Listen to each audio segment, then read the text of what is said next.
السلام علیکم ورحمۃ اللہ وبرکاتہ۔ بسم اللہ الرحمن الرحیم والصلاة والسلام علی رسولہ الکریم وعلی آلہ وصحبہ اجمعین، اما بعد۔ خواتین و حضرات، مختصر درس حدیث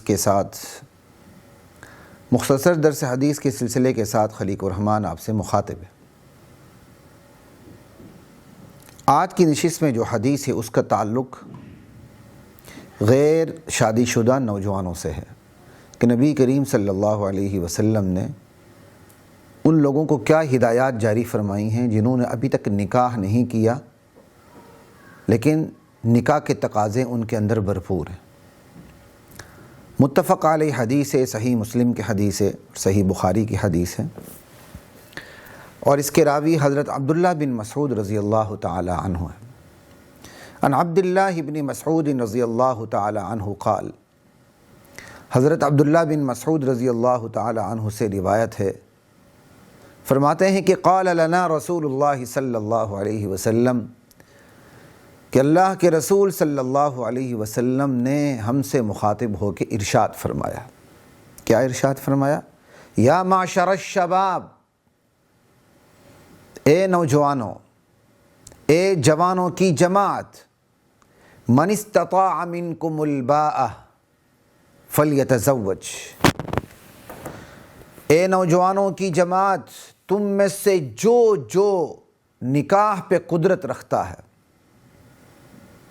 نکاح کے لوازمات پہ، نکاح کرنے پہ، نکاح کے اخراجات پہ، مہر پہ، نان و نفقہ پہ یہ قدرت رکھتا ہے، تم میں سے جو فلیتزوج، اسے چاہیے کہ وہ بس نکاح کر لے۔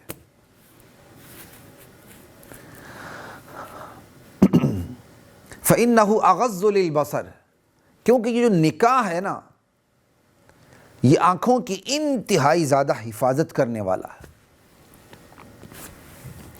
یہ جو نکاح ہے یہ ان آنکھوں کو انتہائی نیچا رکھنے والا ہے۔ اغض للبصر، تو آنکھیں نیچے ہوں گی، یہ آنکھیں پھر شہوت سے کسی کو ٹٹولیں گی نہیں، کسی کی تاڑ میں نہیں ہوں گی۔ فَإِنَّهُ أَغَضُّ لِلْبَصَرِ، یہ جو روزہ ہے یہ آنکھوں کو انتہائی زیادہ نیچا رکھنے والا ہے۔ وَأَحْسَنُ لِلْفَرْجِ، اور یہ جو روزہ ہے یہ شرمگاہ کی حد سے زیادہ حفاظت کرنے والا ہے۔ اللہ اکبر۔ وَمَن لَّمْ يَسْتَطِعْ، اور جو نکاح پر قدرت نہیں رکھتا، نکاح کے اخراجات پہ، مہر پہ، نان و نفقہ پہ قدرت نہیں رکھتا لیکن جوانی کی تقاضے اس کے اندر بھرپور ہیں، اس کی چاہت خواہش ہے، جو ایک جنسی خواہش ہوتی ہے وہ موجود ہے، جس کو توقان کہتے ہیں، فعلیہ بالصوم، تو وہ پھر اپنے اوپر روزوں کو لازم کر لے۔ فَإِنَّهُ لَهُ وِجَاء، کیونکہ پھر یہ جو روزہ ہے نا اس کی شہوت کو دبا کے رکھے گا، توڑ کے رکھ دے گا۔ شہوت نکاح یعنی نکاح کی شدید خواہش، جنسی تعلق قائم رکھنے کی شدید خواہش جو ہے وہ شہوت کہلاتی ہے۔ تو یہ روزہ ہے، اس کی جو جنسی خواہش، جنسی تعلق کی جو شدید خواہش ہے، اس خواہش کو یہ روزہ توڑ کے رکھ دے گا، دبا کے رکھے گا، ضبط میں اور کنٹرول میں رکھے گا۔ لا الہ الا اللہ۔ تو خواتین و حضرات، یہاں چند چیزوں کی طرف توجہ دلانا مقصود ہے کہ نبی علیہ السلام کے فرمان کو دیکھ لیں کہ آپ کہتے ہیں جو نکاح کی قدرت رکھتے ہیں وہ نکاح کر لیں۔ جمہور کے نزدیک جلدی نکاح کرنا مستحب ہے۔ ہاں، جب اتنی زیادہ خواہش ہو کہ بندے کو پتہ ہے کہ میں نے زنا میں مبتلا ہو جانا ہے تو پھر النکاح واجب عند التوقان، نکاح پھر ایسی شدید خواہش کے موقع پر واجب ہو جاتا ہے کہ بندہ کوشش کرے اور جتنی جلدی ہو سکے نکاح کر لے، اس پر کوشش واجب ہو جاتی ہے، وہ فوراً نکاح کرے۔ لا الہ الا اللہ۔ تو اسلام پاکی کا مذہب ہے، اسلام عفت اور عصمت کی حفاظت کرنے والا دین ہے۔ وہ اپنے پیروکاروں کو بتاتا ہے کہ تم نے اپنی عفت کی، اپنی عصمت کی، اپنی شرم کی، اپنی شرمگاہ کی حفاظت کیسے کرنی ہے۔ بندہ جوان ہے، خواہشات اس کے ساتھ لگی ہوئی ہیں، اور وہ نکاح پہ قدرت رکھتا ہے تو اسے نکاح کر لینا چاہیے۔ اور آج کل والدین اس سلسلے میں انتہائی غفلت کا شکار ہے، وہ اپنی جوان بیٹیوں کا نکاح بھی جلدی نہیں کرتے، جوان بیٹوں کا نکاح بھی جلدی نہیں کرتے، اور وہ ایک جملہ رٹتے ہیں کہ ہمیں اپنے بچوں پر اندھا اعتماد ہے، بلائنڈ ٹرسٹ ہے۔ میں اتنی سی بات کہتا ہوں، کیا کہنے والوں کو اپنی ذات پر بھی اتنا ہی اندھا ٹرسٹ ہے؟ جب کہنے والے کو اپنی ذات کے اوپر بلائنڈ ٹرسٹ نہیں ہے تو اپنی اولاد کے اوپر بلائنڈ ٹرسٹ کیسے ہو سکتا ہے؟ یہ بلائنڈ ٹرسٹ کی بات بالکل بندے کو بلائنڈ کرنے والی ہے، اندھا کرنے والی، ایسی باتیں نہیں کرنی چاہیے۔ بندہ اپنی ذات پہ قیاس کرے کہ شادی شدہ ہوتے ہوئے شہوت کی خواہشیں اس کے اندر امڈ رہی ہوتی ہیں، اور نوجوان بچوں کو غیر شادی شدہ رکھتے ہیں، کہتے ہیں جی ہمیں اپنی اولاد پر بڑا ٹرسٹ ہے۔ تو نبی علیہ السلام کو کیا صحابہ پر ٹرسٹ نہیں تھا، اعتماد نہیں تھا؟ تو ایسی بیوقوفانہ اور احمقانہ اپروچ نہیں ہونی چاہیے۔ کوشش کرنی چاہیے کہ اولاد بالغ ہو جائے اور نکاح کے تقاضوں کو پورا کرنے والی ہو تو اس کا نکاح کر دیا جائے۔ الفاظ جو ہیں وہ یہاں مذکر کے استعمال ہوئے ہیں، لیکن حکم دونوں کے لیے ہے۔ بیٹی بڑی ہو جاتی ہے، شعور پکڑتی ہے، بالغ ہو جاتی ہے، ابھی اس کا نکاح نہیں ہوا، لیکن اس کی جنسی خواہش اسے بے چین کیے رکھتی ہے، تو اس کے لیے بھی نبی علیہ السلام کا یہ حکم ہے کہ وہ روزہ رکھا کرے۔ وہ روزہ رکھے گی تو اس کے لیے اس کی جنسی خواہش کو کنٹرول کرنا آسان ہو جائے گا، وہ بے راہ روی کا شکار نہیں ہوگی۔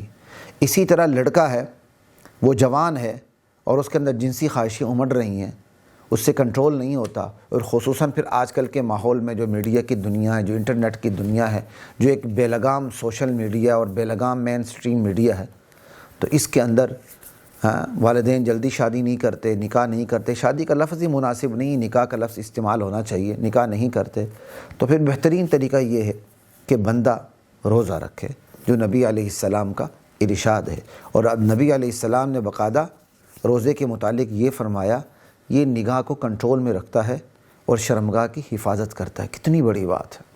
فَإِنَّهُ لَهُ وِجَاء، وجا اصل میں کہتے ہیں جانوروں کے جو خصیتین ہوتے ہیں، ٹھیک ہے، جو کیا کہتے ہیں فوتے ہوتے ہیں، جو لکشمی چوک کے میں پکا کر سب کو کیا کہتے ہیں گندی چیز کھلاتے ہیں، یہ فوتے دبا کر بیکار کر دینا تاکہ جانور خسی ہو جائے۔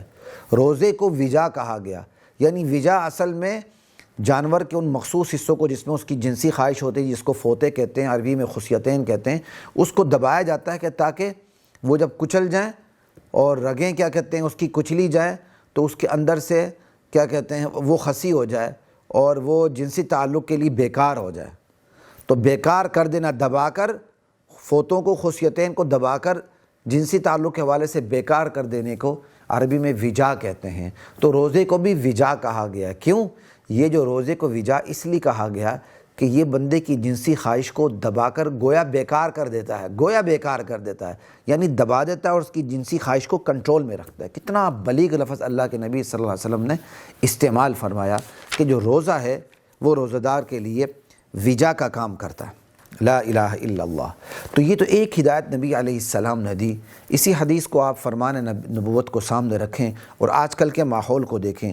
آج کل کے ماحول میں موبائل ہے، انٹرنیٹ ہے، اور اسی طرح بے لگام آپ کا مین سٹریم میڈیا ہے، اور ایک مخلوط ماحول ہے۔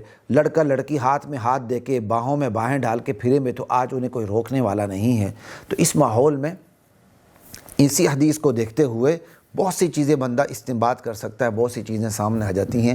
بندہ اپنے آپ کو نہ صرف روزہ رکھ کے ان چیزوں سے کنٹرول کرے، بلکہ کوشش کرے کہ وہ اس ماحول میں ہی نہ جائے جس ماحول میں اس کی آنکھ جو ہے وہ بے لگام ہو جاتی ہے۔ مخلوط ماحول میں نہ جائے، بازاروں میں نہ جائے، کیونکہ آج کل بازاروں میں عورتوں کی کثرت ہوتی ہے، بازاروں سے احتیاط کرے۔